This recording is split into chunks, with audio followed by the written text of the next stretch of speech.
Hey everyone, good morning. और सुबह के बज रहे हैं 10:30 और आज सुबह सुबह सोचा आज ब्लॉग शूट करते हैं। और ये बाहर आवाज़ आ रही है ना, एक्चुअली आज ना हमारे ना घर का ऊपर वाला जो खिड़की दरवाजे हैं उसके काम आज लगने वाला है, तो वो लोग आज सुबह सुबह ही आ गए हैं।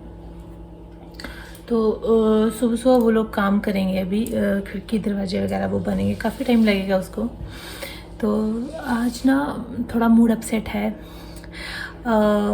याद आ रही है हस्बैंड की। एक्चुअली इतने टाइम एक्चुअली हम लोग कभी दूर रहे नहीं ना, और आई थिंक शादी के बाद हम इतना दूर रहे हैं अभी। और ऊपर से थोड़ा सा हो जाता है ना, तो फिर आज मैं और हस्बैंड की याद आना शुरू हो जाती है। प्लस क्या होता है ना, जब प्रेग्नेंट होते हैं ना, तो मतलब मैं ऐसा चाहती थी कि मेरे हस्बैंड मतलब मेरी 9th मंथ के बाद डिलीवरी, हर एक चीज़ हम साथ में ही रहें 9th मंथ तक, और हम साथ में ही मतलब हर एक मोमेंट को साथ में देखें, हर एक मोमेंट को साथ में मतलब इंजॉय करें। बट वैसा नहीं हुआ। और वो कुछ होता है ना कि चलो मतलब थोड़ा पेरेंट्स का भी देखना पड़ता है, तो देखते देखते थोड़ा अपना ही लॉस कर लिया है। और मैं कल से ही ना थोड़ा मूड, कल से क्या 2 दिन से ही वैसे थोड़ा मूड अपसेट है मेरा, इसी वजह से, रीज़न की वजह से। और जब भी बेबी किक करता है ना, और मुझे हमेशा अपने हस्बैंड की याद आती है कि काश वो यहाँ पे होते ना, तो मैं उनको बताती कि हाँ अरे देखो बेबी किक कर रहा है। और मतलब थोड़ा सा एक मोमेंट वो रहता है शायद। अब जब कभी सेकंड बेबी प्लान करेंगे तभी हम लोग साथ होंगे, तभी मैं उनको ये सब चीज़ों को फील करवा पाऊँगी। और इसलिए मैं 2-3 दिन से बहुत अपसेट हूँ। और यहाँ पे एक तो ऊपर से ना यहाँ पे कोई इतना क्लोज़ है भी नहीं, मम्मी पापा हैं, उसके अलावा कोई ज़्यादा क्लोज़ है नहीं, कहीं जाना नहीं, तो उस वजह से थोड़ा मूड अपसेट रहता है। और शाम को जब भी हस्बैंड का फ़ोन आता है, जब भी ऑफिस से आते हैं, वो इवन दिन में बहुत बार उनका फ़ोन आता रहता है, पर जब भी उनका फ़ोन आता है ना, तो मतलब मैं बहुत अपसेट होती हूँ। बट उनको क्या बताऊँ, कभी कभी बोलना भी पड़ता है, और कभी कभी तो चलो कोई बात नहीं, तो कभी कभी हो जाता है थोड़ा उनको बोलना। बट वो हमेशा ही कहते हैं कि तुम्हें किस चीज़ की ज़रूरत है, तुम बताओ, तुम्हारी हर एक चीज़ ज़रूरतें तो पूरी होती हैं। बट क्या होता है ना, चीज़ों से, पैसों से खुशियाँ नहीं खरीदी जा सकती, वो एक ट्रू है ज़िंदगी का। और स्पेशली मैं देखूँ तो मुझे सबसे ज़्यादा इम्पॉर्टेंट अपने हस्बैंड हैं। हर एक चीज़ से ज़्यादा इम्पॉर्टेंट वो मेरे लिए हैं। और उनके बिना मुझे कहीं भी अच्छा नहीं लगता, चाहे जहाँ मुझे ले जाओ, बट उनके बिना मुझे सीरियसली कहीं अच्छा, मैं कंफर्टेबल ही नहीं होती उनके बिना। तो पता नहीं, अभी तक तो चल रहा था अच्छे से, जब से वो गए हैं थोड़ा नॉर्मल थी, बट अब ज़्यादा याद आना शुरू हो गई है, टाइम भी नज़दीक आ रहा है। एंड ठीक है, थोड़ा टाइम रह गया है, फिर अच्छे दिन काटते हैं। और ब्लॉग शूट करती रहूँगी। अब मैं ज़्यादा ब्लॉग शूट करूँगी, रोज़ ब्लॉग शूट करूँगी, ये तो मैं 2-3 दिन छोड़ के ब्लॉग शूट करती हूँ। और अपने आप लोगों के साथ ज़्यादा अच्छे से बात करती रहूँगी, तब मुझे ज़्यादा अच्छा लगेगा, शायद, मुझे ऐसा लगता है। और आपको अच्छा लगता है, मतलब मेरा बोलने का मतलब कि आपको अच्छा लगता होगा ये शायद, बट मुझे बहुत अच्छा लगता है। एंड यहाँ पे आके ना मुझे बहुत सारे पिंपल्स भी हो गए हैं, यहाँ सब जगह पिंपल्स हो गए ना। और जो डिलीवरी के टाइम में वो ब्लैक सा वो होता है ना, यहाँ पे वो थोड़ा थोड़ा आना शुरू हो गया है। मैंने डॉक्टर को दिखाया, बट डॉक्टर कहते हैं कि इस पर आप कुछ भी यूज़ नहीं कर सकते हो। तो मतलब वो तो बाद में चले जाएंगे। एक तो मैं जो टैबलेट्स होती हैं, टैबलेट्स खाना थोड़ा बंद कर दिया है मैंने काफ़ी टाइम से, क्योंकि मुझे वॉमिटिंग हो जाती है। मैंने लास्ट टाइम भी बताया था आपको। कैल्शियम की तो नॉर्मल रहती है, जो दूसरी वाली टैबलेट्स आती है ना आयरन वाली, वो बहुत ज़्यादा स्ट्रॉन्ग होती हैं, उनको खाना मैंने बंद कर दिया। आई थिंक उसकी वजह से ही मुझे थोड़ा थोड़ा ये ब्लैक से आने शुरू हो गए हैं। एंड और दूसरी मैं थोड़ा सोचती भी ज़्यादा हूँ शायद इस वजह से भी मुझे ये जो गंदे से वो आ रहे हैं। बट अब जैसा है देखते हैं। शायद मम्मी लोग बोल रहे थे कि बेबी होने के बाद जो है ये चले जाते हैं, तो आई थिंक चले जाएंगे। नहीं जाएंगे तो कोई और उसका उपाय ढूंढेंगे। एंड तो आज का ब्लॉग शुरू हो रहा है 11:30 बजे से। और खाना वगैरह सब हो गया है। तो आज है थोड़ा सा काम, तो पता नहीं, चलो मिलते हैं। ये वही मशीन है जिसे दरवाजे खिड़की वगैरह जो बनाते हैं ना, ये वही मशीन है।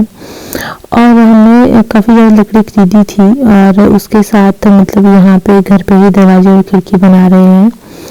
इस मशीन की काफ़ी ज़्यादा आवाज़ होती है, बट मतलब जब कुछ घर का काम लगता है, चलो थोड़ा वो तो आता है। काफ़ी ज़्यादा डस्ट वगैरह भी इस वजह से होती है, बट ऊपर सारा ही काम पेंडिंग है, तो वही काम कंप्लीट करने आए हैं लोग। बहुत सारे कपड़े आज धोने को थे, तो मतलब रोज़ ही ऐसा होता है ना, सर्दियों में हम लोग मतलब रोज़ सोचते हैं आज धो लेते हैं कपड़े, कल धो लें कपड़े, तो ऐसे करते फिर मतलब कपड़े धोते नहीं हैं, वैसे रह जाते हैं। रोज़ के जो कपड़े पहनते हैं 2 दिन पहनने के बाद धोने तो पड़ते ही हैं। तो सभी कपड़ों को मैंने सोचा आज मैं धूप भी काफ़ी अच्छी है और थोड़ा सा गर्म पानी डाल के, सर्फ डाल के मैं सब कपड़ों को अच्छे से धो रही हूँ। और उसके बाद में थोड़े पापा के कपड़े भी हैं और थोड़े मेरे कपड़े हैं, मम्मी के कपड़े हैं, सब कपड़े मैं एक साथ डाल के धो रही हूँ। और धूप में ना वो मतलब अभी जब धूप लगी रहती है ना, तो फटाफट सूख जाते हैं कपड़े। एक तरफ अगर आप सुखा देते हो ना कपड़ों को वॉशिंग मशीन में, तो कपड़े एकदम से सूख के अच्छे हो जाते हैं। और दूसरा ना, हमारे यहाँ पे थर्सडे को कपड़े नहीं धोते हैं, तो पिछले कल थर्सडे था तो कपड़े नहीं धोए। और आज मैंने सोचा कि आज मैं ना मतलब मम्मी तो कभी मना करते रहते हैं कि तुम्हें नहीं करना है, काम नहीं करना है, बट मैं सोचती हूँ कि नहीं, अगर शायद मैं हिलती रहूँगी, काम करती रहूँगी तो मेरे लिए ज़्यादा अच्छा रहेगा। और इसलिए मैं कुछ ना कुछ काम करती ही रहती हूँ, और चाहे वो कपड़े से रिलेटेड हो, घर के काम से रिलेटेड हो। मुझे चलना फिरना, चल के काम करना बहुत ज़्यादा पसंद है इस टाइम पे। और मुझे लगता है कि शायद मैं चलती फिरती रहूँगी तो मुझे ज़्यादा अच्छा रहेगा मेरे लिए। प्लस मतलब दूसरा ये भी है कि मैं बहुत टाइम तक मुझे ना एक जगह बैठना भी एक प्रॉब्लम मेरे लिए हो जाती है, तो मैं एक जगह बैठना भी थोड़ा सा नहीं पसंद करती हूँ। तो इसलिए मैं कोई ना कोई काम करती रहूँगी, चाहे कपड़े धो लूँ, चाहे खाना बना लूँ खड़े खड़े, तो चलते फिरते मैं काम करती ही रहती हूँ। मुझे बैठना बिल्कुल भी पसंद नहीं है कि बहुत टाइम तक मैं बैठी रहूँ या मतलब काम ना करूँ। तो मुझे मोस्टली मैं हमेशा ही देखोगे तो मैं चलती फिरती काम करती रहती हूँ। मैंने एक तरफ जो है कपड़े सारे धो दिए हैं, तो अच्छे से धुल गए हैं एक तरफ कपड़े, तो दूसरी तरफ जो है ना वो कपड़ा सुखाने के लिए है, तो मैं उनको दूसरी तरफ कपड़े सुखाने को डाल रही हूँ। क्या है ना कि आप मतलब अगर कपड़ों को वॉशिंग मशीन में ना सुखाओगे ना, तो सर्दियों में तो कपड़े सूखेंगे ही नहीं, चाहे जैसी भी धूप लगी हो। अगर आप मतलब कपड़े अगर वॉशिंग मशीन में नहीं सुखाए तो आपके कपड़े बिल्कुल भी नहीं सूखते हैं। तो मैं मैक्सिमम वैसे ही जब भी मैं कपड़े धो लेती हूँ उसके बाद उनको सुखा के फिर उसके बाद ही बाहर डालती हूँ।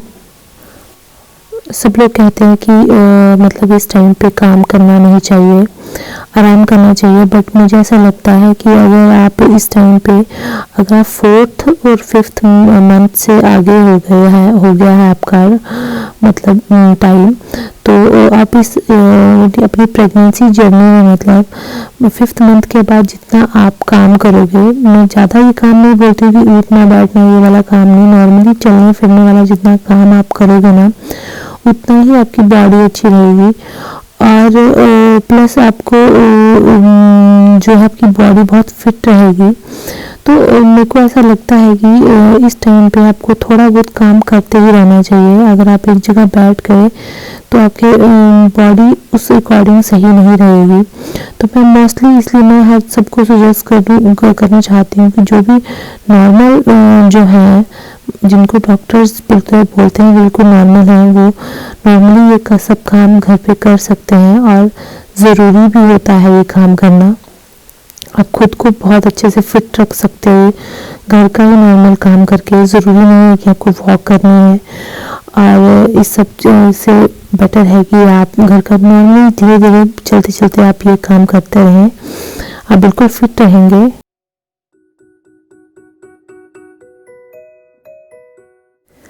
तो गाइस सारे कपड़े जो है धो के मैंने एक तरफ वॉशिंग मशीन में सुखा भी लिए थे, और मैं अभी को बाहर रोलिंग पे डाल रही हूँ। हमारे यहाँ पे ना आप नॉर्मली देखोगे कि अगर आप क्वार्टर्स वगैरह में रहते हो ना, तो आपको स्टैंड की ज़रूरत पड़ती है। स्टैंड पे जैसे लोग कपड़े सुखाते हैं, मैं भी जब कर्नाटका में थी तो मैंने भी स्टैंड लिया था, क्योंकि हमें डर रहता है कि कपड़े मतलब उस पे है, रेलिंग पे हैं तो गिर ना जाए या फिर कुछ ऐसा।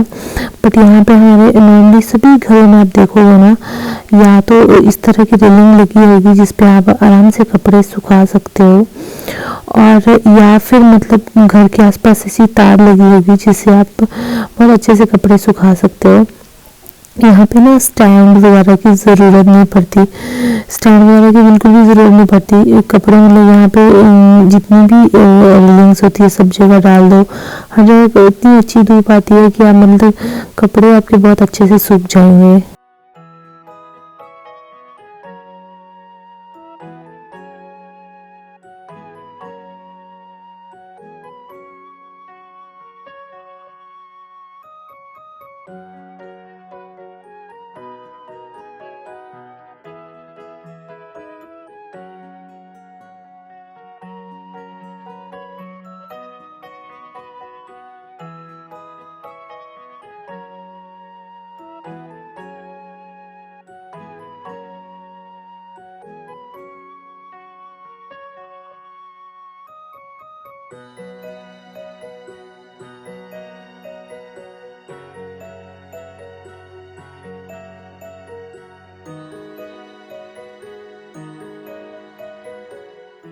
तो कपड़ों के बाद आती है अब कुछ बना लेते हैं। तो ये है आटा, गेहूँ का आटा है ये।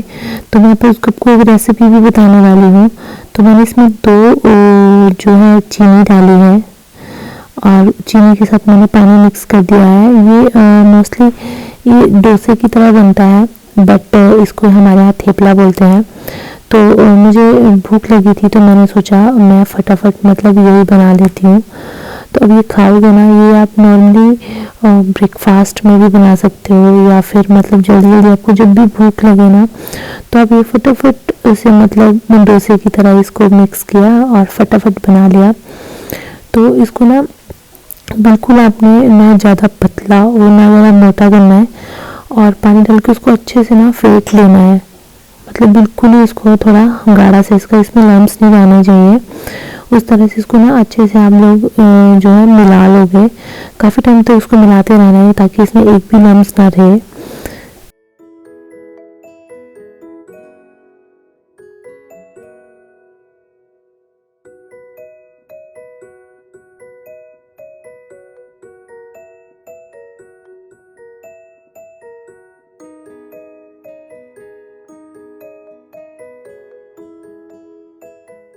तो इसके बाद आप ये देख सकते हो, ये प्रॉपर जो है अभी तैयार हो गया है बनाने के लिए। डोसा भी ऐसा ही रहता है, जो डोसे का बैटर जो रहता है ना वो ऐसे ही रहता है। तो मैंने गैस पे तवा रख दिया है और मैंने गैस ऑन कर दी।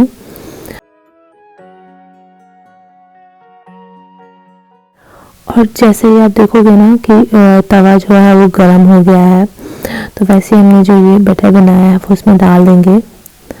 ये बिल्कुल डोसे की तरह ही आपको बनाना है। नॉर्मली नॉर्थ इंडियन तो ऐसे नहीं बनाते हैं, साउथ इंडियन डोसा ज़्यादा मतलब पसंद करते हैं। तो उस तरह से ही आपको इस तरह को रोल करना है, बिल्कुल रोटी की तरह इसको इस तरह से कर देना है। आप पतला भी, बहुत ज़्यादा पतला भी कर सकते हो और इसको मोटा भी रख सकते हो, क्योंकि डोसे को जो है ना हम दोनों तरफ से नहीं पकाते हैं, एक साइड से ही पकाते हैं, बट इसको ना दोनों तरफ से पकाना पड़ता है। जैसे ये थोड़ा सा पक जाएगा ना तो मैं इसको देसी घी में बनाने वाली हूँ, और आप तेल का यूज़ भी कर सकते हो। तो मैं इसको थोड़ा थोड़ा घी लगा दूँगी साइड साइड में, ताकि ये जब मैं इसको पलटूँ ना तो ये पलटने में बहुत आसान हो। और इसको इस तरह से थोड़ी देर रख के उसके बाद हम इसको अच्छे से पलट देंगे। तो ये मैंने पलट दिया, तो इसको ना मतलब आपको इसको कच्चा नहीं रखना है, नहीं तो ये डोसे की तरह नहीं होता है कि थोड़ा थोड़ा कच्चा रखा तो वो अच्छा रहता है। इसको हमें प्रॉपर अच्छी रोटी की तरह ही बनाना है, और इसके साथ ही मैं इसको घी लगाऊंगी।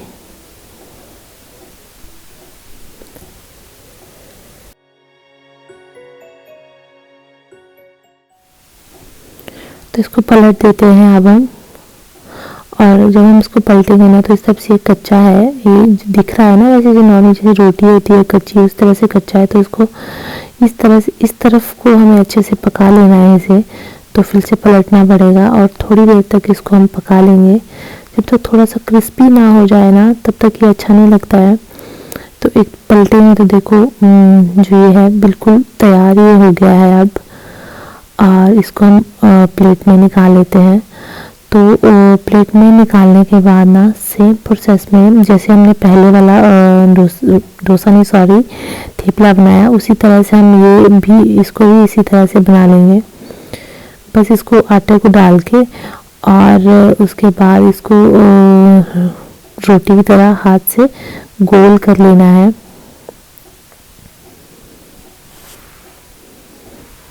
अब आराम से इसे गोल करिए, क्योंकि गैस को जो है बिल्कुल स्लो कर दो और उसके बाद डालो इसे और आराम से इसे गोल कर लो। इसमें नहीं होता कि फटाफट इसको गोल करना हो, और थोड़ा सा जैसे पक जाए ना तो उसके साइड में घी या ऑयल आप लगा लो, क्योंकि इसको जो है उठाने में पलटने में फिर प्रॉब्लम नहीं होती है।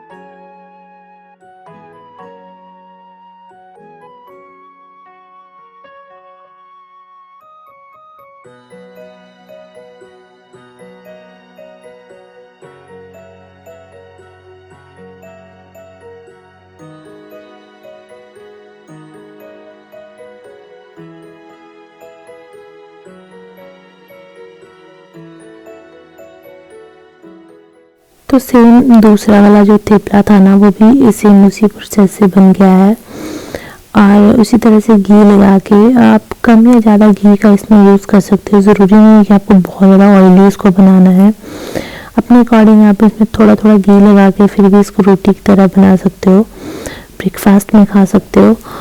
और ये हमारे थेपला जो है वो तैयार हो गया है। आपने इसको और भी ज़्यादा क्रिस्पी कर सकते हो। हे एवरीवन, और अभी हो गई है शाम के बज रहे हैं 4:30 और हो गया है चाय का टाइम, और चाय के साथ बैठ के बात करते हैं हम लोग। तो आज ना 2 दिन से ही थोड़ा मेरा मूड बहुत अपसेट है। हस्बैंड की बहुत याद आ रही है, क्योंकि लास्ट वाले क्रिसमस पे ना वो मेरे साथ नहीं थे एक्चुअली। उस टाइम आपने मेरी लास्ट ईयर वो कहाँ थे, हाँ उनका ट्रेनिंग में थे, बट फिर भी वो क्रिसमस के नेक्स्ट डे आ गए थे। और क्रिसमस हमारा फेस्टिवल नहीं है, बट फिर भी जो भी फेस्टिवल होते हैं हम लोग बहुत मतलब दिल से हर एक फेस्टिवल को सेलिब्रेट करना और अच्छा लगता है, थोड़ा भरा भरा सा होता है घर भी सब कुछ। तो इस बार नहीं है तो मैं बहुत अपसेट हूँ। कल शाम को मैं बहुत ज़्यादा अपसेट थी, बहुत ज़्यादा, मतलब बहुत याद आ रही थी। मैं उनको बोल रही थी कि आप आ जाओ, बट अभी उनका आना थोड़ा पॉसिबल नहीं है। वो आएंगे जब मेरा बेबी आएगा ना उस टाइम वो आएंगे, और बहुत जल्दी मैं आप लोगों को बताने वाली हूँ बेबी कब आने वाला है। एंड आज ना सुबह से, कल तो थोड़ा वैसे भी थोड़ा मूड ऐसे ही था, तो आज थोड़ा मूड ठीक था, तो आज थोड़ा काम कुम भी कर लिया अच्छे से। और ना क्या होता है ना, जब आपका मूड अच्छा हो ना तो आप ब्लॉग शूट भी अच्छे से कर लेते हो, अपना काम भी अच्छे से कर लेते हो, फ्रेंड से बातें भी अच्छे से हो जाती हैं, आप लोगों से बातें भी बहुत अच्छे से हो जाती हैं। बट अगर मूड ठीक ना हो ना, फिर थोड़ी प्रॉब्लम हो जाती है बात करने में, ब्लॉगिंग करने में, मूड अपसेट रहता है। और मैं दूसरी बात, मेरा मूड ना किस वजह से ठीक हुआ है, मैं वो आपको बताने वाली हूँ। तब जाइए ना, मैं आपको बताती हूँ मेरा मूड किस वजह से ठीक हो गया फाइनली। क्या था ना कि मेरा एक ऑर्डर आने वाला था, मैंने आपको बताया था ना, मैं कल ही आपको बता रही थी, कल बताया था ना, हाँ कल वाले ब्लॉग में मैंने आपको बताया था कि मतलब मैं बहुत टाइम से क्रिसमस ट्री मतलब यहाँ पे मैं ढूंढा मार्केट में, मुझे कहीं नहीं मिला, और उसके बाद मैं बहुत सारी शॉप्स में देखा, मुझे नहीं मिला। इवन मैं एक दिन गई भी थी और उसके बाद मैंने एक दो लोगों को भी बोला, वो यहाँ पे नहीं मिला मुझे, तो हस्बैंड ने ना वो ऑर्डर कर दिया था, मेरे को बोला था कि ऑर्डर किया है मैंने, और ऑर्डर कर दिया। तो क्या हुआ कि सुबह ना ये आने वाला था 22 को आने वाला था, बट क्या हुआ कि मैंने उनको कॉल किया, मैंने बोला मुझे ना मतलब पहले चाहिए, आप कर सकते हो क्या? तो मुझे कस्टमर केयर ने बोला कि मैम 22 को आपका मतलब डिलीवर्ड है, बट 21 को हम लोग कोशिश करेंगे कि 21 को आपका ऑर्डर जो है वो डिलीवर्ड हो जाए।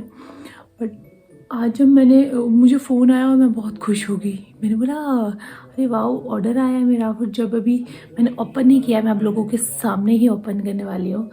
पता नहीं क्वालिटी कैसी है, और मैं ना आप लोगों को, अगर आप लोगों को भी लेना हो ना तो मुझे बता देना, मैं इसका लिंक जो है वो डिस्क्रिप्शन में डाल दूँगी, और ताकि आप लोग ले सको। अगर आपको लेना होगा कमेंट में मुझे बताए तो, अदरवाइज़ मैं ऐसे इसका नहीं लिंक में डालने वाली हूँ।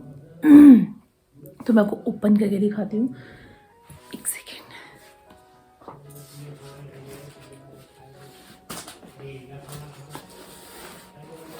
गाइस तो ये है ऑर्डर,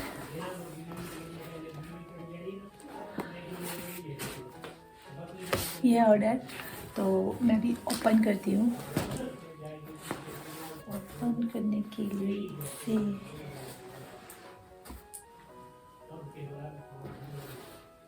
यार ये तो खुलेगा नहीं।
वाह, एक सिप चाय का पी लेती हूँ।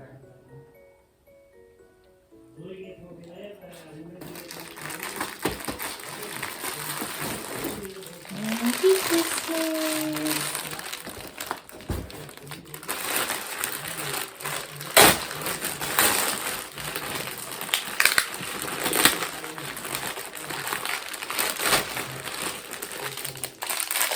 देखो, ये डेकोरेट करने के लिए, ट्री को डेकोरेट करने के लिए है।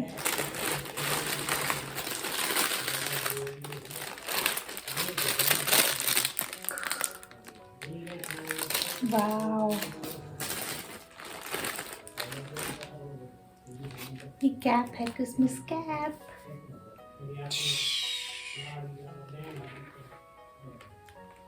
कैसी लग रही है? बट ना मैं आपको दिखाने वाली हूँ कि मैंने ना क्रिसमस कैप जो है ना वो मेरे को मम्मी ने भी बनाई है। मैं आपको दिखाऊंगी मैं बाद में। बट ये दो कैप, एक मेरी और एक मेरे हस्बैंड की, दो कैप्स।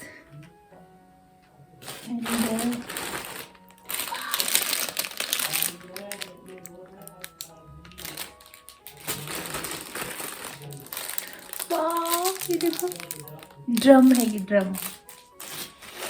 एंड ये सेम वही है, gift trap.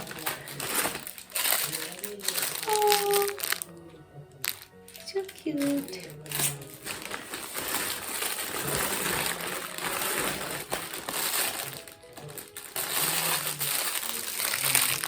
Jingle bell, jingle bell, jingle all the way.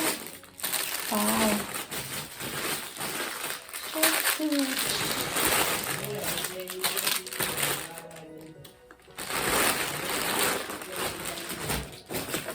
तो करते हैं हम एक side. Okay,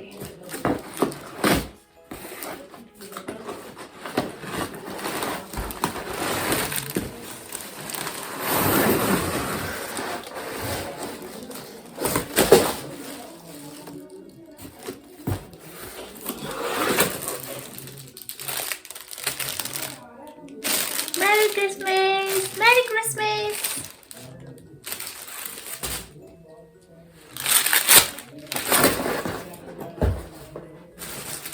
Merry Christmas, everyone. Wow.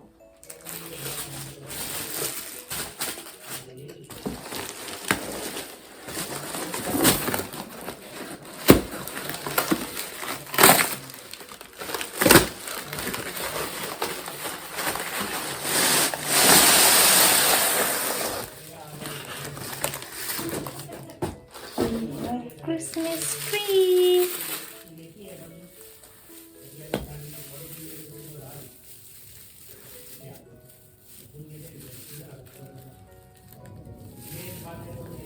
ये है क्रिसमस ट्री को हमें अच्छे से निकालना पड़ेगा। और ना ट्री तो अच्छा है, कल मैं इसको अच्छे से डेकोरेट करूँगी और कल के ब्लॉग में मैं आपको इसको पूरा डेकोरेट करके अच्छे से इसको मतलब सुंदर सा सजा के फिर मैं आपके साथ कल मतलब मिलूँगी। और मेरी चाय ना ठंडी हो गई। तो गाइस आप लोग ना मेरी वीडियो को लाइक करो और चैनल को सब्सक्राइब करो और प्लीज़ मुझे कमेंट करके बताओ कि आपको मेरी वीडियोस ना कैसी लगती हैं, क्योंकि आपके कमेंट करने से ना मुझे बहुत अच्छा लगता है। आप लोग जब भी मुझे कमेंट करते हो मुझे बहुत अच्छा लगता है। एंड कल हम नए ब्लॉग के साथ मिलने वाले हैं और हम ट्री को करेंगे अच्छे से डेकोरेट, और डेकोरेट करने के साथ साथ हम बहुत सारी बातें करेंगे। और हाँ, यही रीज़न था कि मेरा मूड जो है वो ठीक हो गया और मुझे क्रिसमस ट्री मिल गया और मुझे बहुत अच्छा लगा। And thank you so much guys, जो भी मेरे वीडियोस को देखते हैं उन सबको थैंक यू सो मच। तो बाय बाय, टेक केयर।